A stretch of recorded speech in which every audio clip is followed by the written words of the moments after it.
Hey, what's up guys?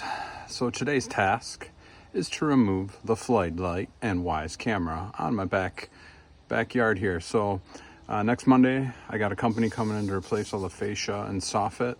So they asked me to remove this, so that's what we're gonna do. Let's take a look. So first thing, as always when doing anything with electrical, cut the power.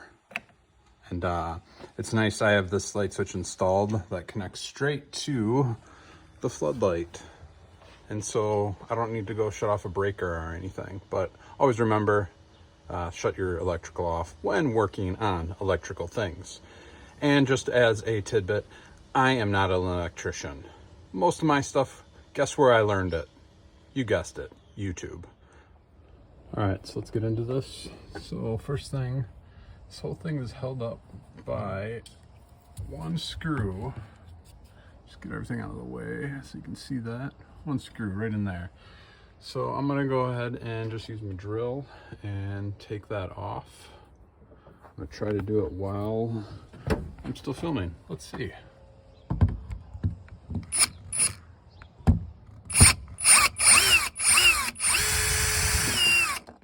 Got it.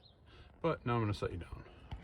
All right, now that I got that down, next thing is going to be removing that bracket with those two screws to be able to pull out the wire and then cap it off.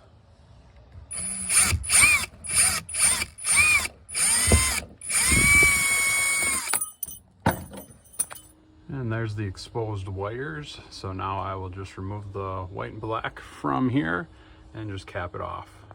And so there you go. I just placed a couple wire nuts on there. Nice and snug. Now when they come and replace this wood on Monday, they'll just drill another hole for me so I can reinstall when they're done. All right guys, make sure to like and subscribe to @SchakLife, live life.